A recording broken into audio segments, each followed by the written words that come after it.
E tem que começar falando pela origem do nome Morumbi.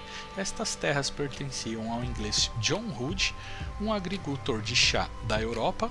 O rei Dom João adorava seus chás, por esta razão ele trouxe o inglês para morar aqui no Brasil em 1808. E com a recompensa, o rei doou essa terra para o cultivo do chá. Lembrando que em 1808 foi o ano em que a corte portuguesa se transferiu de Portugal para o Rio de Janeiro, fugindo da guerra de Napoleão Bonaparte.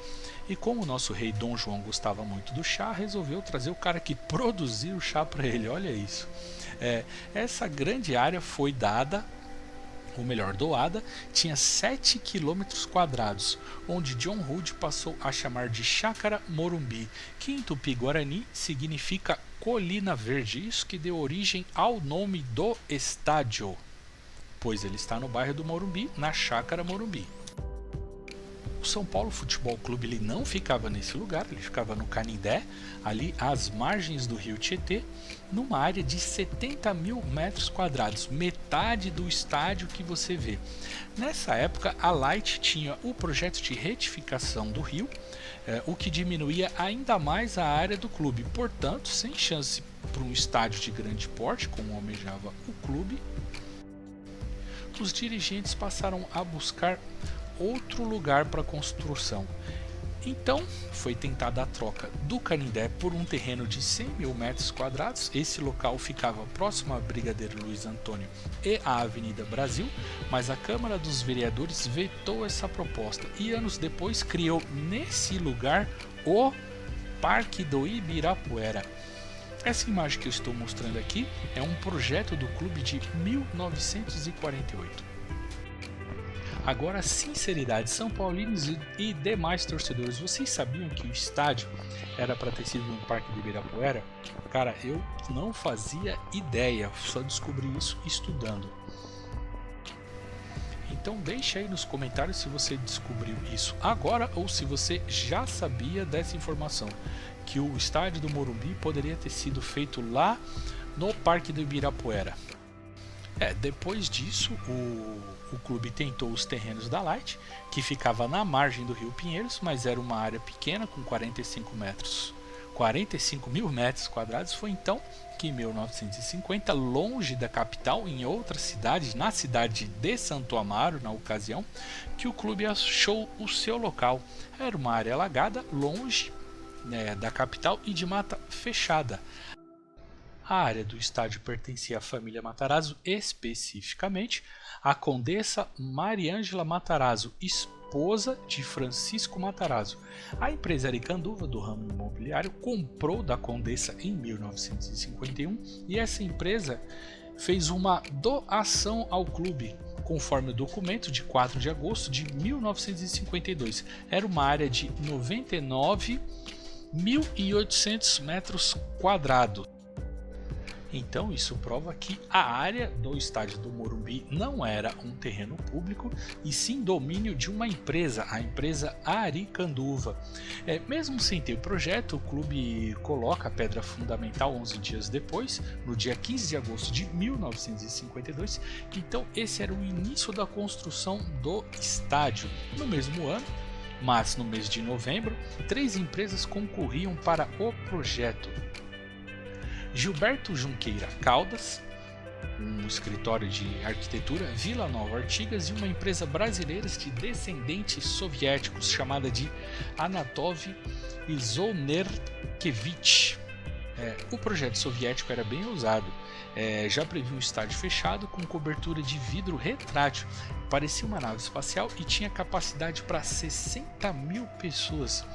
Por esse projeto que as pessoas acreditavam que o estádio do Morumbi ele seria um estádio fechado. Mas como todos sabemos, a empresa que ganhou foi a empresa de Vila Nova Artigas.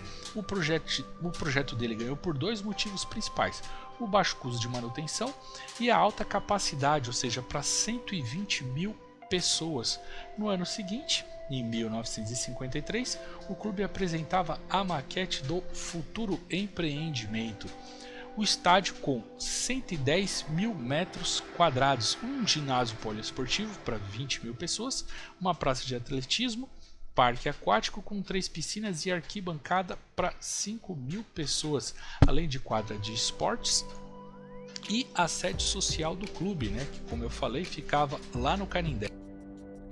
E o dinheiro para a construção de tudo isso basicamente veio de 4 fontes: doações, venda de 12.000 cadeiras cativas, propaganda, concessão e exploração dos bares e campanha de fundos. Mais de 60% veio da venda de cadeiras cativas, sendo que na época foi até motivo de piada. Uma charge que eu achei da época muito interessante mostrava um garoto que comprou uma cadeira cativa em 1957 e até 2000 essa cadeira cativa ainda não estava pronta. Ou seja, a gente sabe, né, tá vendo aí que o estádio foi construído, mas você vê que a zoeira do futebol não era nenhuma novidade, né? Ou seja, os rivais, as pessoas que torciam contra, sempre tirando o sarro nesse bom humor que o futebol traz pra gente. Bom, e no dia 1º de julho então começam as obras, a terraplanagem e a cravação de estacas. O projeto do estádio foi algo digno de feras da engenharia. Foram geradas 370 pranchas. Pranchas, na verdade, são as plantas e todos os desenhos necessários para a construção do estádio. A terraplanagem durou 6 meses e consumiu 340.000 metros quadrados de terra. Isso é equivalente a 68.000 caminhões de terra. No ano de 1954, o clube alterou o modelo original de Vila Nova Artigas após a transferência dos direitos de propriedade sobre o projeto. As medidas tomadas trouxeram ganho de 30% na capacidade do público, passando então a comportar assim 156.000 pessoas. Depois vieram o sistema de drenagem do campo em 1955. Essa foto aqui que eu estou mostrando é o sistema de drenagem do estádio, que cobre, além da extensão do campo, as pistas em volta, né? Essas pistas aí vermelhas que vocês estão vendo, isso totalizando 24.000 metros quadrados. A drenagem do campo foi algo minucioso e foi feito pelo IPT, Instituto de Pesquisas Tecnológicas. Como dito, a região era um terreno alagadiço, ou seja, difícil de se trabalhar, que além de tudo tem um rio que passa aqui por baixo do estádio, que ele também foi canalizado. Aqui foi feito o seguinte, né, para o projeto dessa drenagem: uma camada de brita com pedras de tamanhos variados, em volta uma tubulação de ponta e bolsa. Ela era toda furada para quê? Para captar a água da chuva.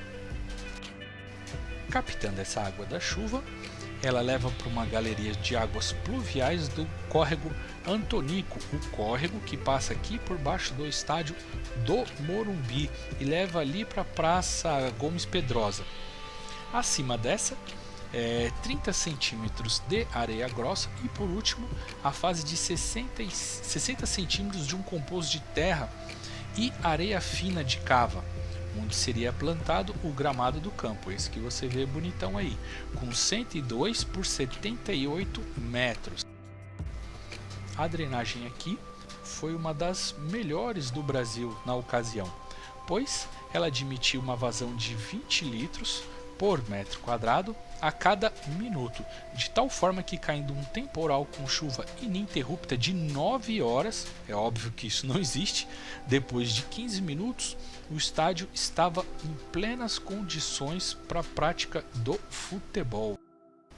Todo o volume de concreto usado para fazer esse estádio aqui seria o mesmo que você construir 83 prédios de 10 andares. Impressionante, né? Foram usados 280.000 sacos de cimento, que, se você enfileirar todos esses sacos aí, ele vai da distância daqui de São Paulo para o Rio de Janeiro. E a quantidade de ferro foi aproximadamente 50.000 toneladas. Isso daria para circundar a Terra em 2 voltas e meia. No ano de 1959, o seu idealizador, o idealizador desse estádio aqui, o Cícero Pompeu de Toledo, veio a falecer. Então o clube denominou oficialmente o nome do estádio em homenagem ao seu ex-presidente e o idealizador, desse grande estádio aqui. Então por isso que ficou Cícero Pompeu de Toledo, o estádio do Morumbi. E a inauguração veio em 1960, 60, ainda que inacabado, São Paulo inaugura o seu estádio em um jogo contra o Sporting de Portugal. O São Paulo venceu esse jogo por 1-0. A ideia era continuar a construção do estádio, né? E inaugurar ele para ter mais uma fonte de renda, a bilheteria, o que continuou nos anos seguintes. Em 1963 foram feitas as torres de iluminação para jogos noturnos, pois não haviam jogos à noite na ocasião, pois os estádios na época eles não tinham essa iluminação que a gente está acostumado. Em 1969 teve uma ampliação das arquibancadas, aquele lado voltado para a Avenida Padre Lebré foi finalizado. E por fim, em 1970, as obras do estádio estavam concluídas. Portanto, estava concluído na época o maior estádio de um clube de futebol do Brasil e por um período ele foi do mundo. O maior público do estádio foi em 1977, na final Corinthians e Ponte Preta. Com o passar dos anos, o Morumbi passou por modernizações e reformas. Com isso, sua capacidade caiu para 67 mil pessoas, o que ainda coloca como o maior estádio do Brasil de um clube de futebol e o maior do estado de São Paulo. Ele é o terceiro do Brasil, ficando atrás do Maracanã com 78.800 pessoas e o Mané Garrincha em Brasília com 72.800 pessoas. E aí, você sabia desse complexo sistema de drenagem do estádio? Que tinha um projeto para cobrir o estádio com vidro retrátil? Poxa, seria muito interessante ver um estádio desses, né? Mas o que me chamou mais atenção foi a possibilidade dele ter sido no Parque de Ibirapuera. Já pensou um estádio desse tamanho naquela localização? Não consigo nem imaginar. Eu quero agradecer a todos os inscritos, a você que chegou agora que não conhecia o nosso trabalho, seja muito bem-vindo ao nosso canal e assista aos nossos vídeos aí. Esse vídeo ele encerra o meu passeio aqui pelo Morumbi. Eu falei da mansão mais cara do Brasil, da ponte mais alta do Brasil e do maior estádio particular do Brasil. Olha quanta coisa grande tem aqui o bairro do Morumbi. Pessoal, muito obrigado e eu espero vocês no próximo vídeo. Voltei para o nosso bate-papo aqui. Falar para vocês que eu achei muita imagem legal aí que eu estou mostrando. Fiquei muito surpreso com a história do Morumbi, que eu realmente não conhecia. Um estádio que eu frequentei bastante, assisti vários jogos aqui. O futebol é um tema que eu gosto bastante, por isso que eu vou trazer todos os grandes estádios aqui de São Paulo para vocês.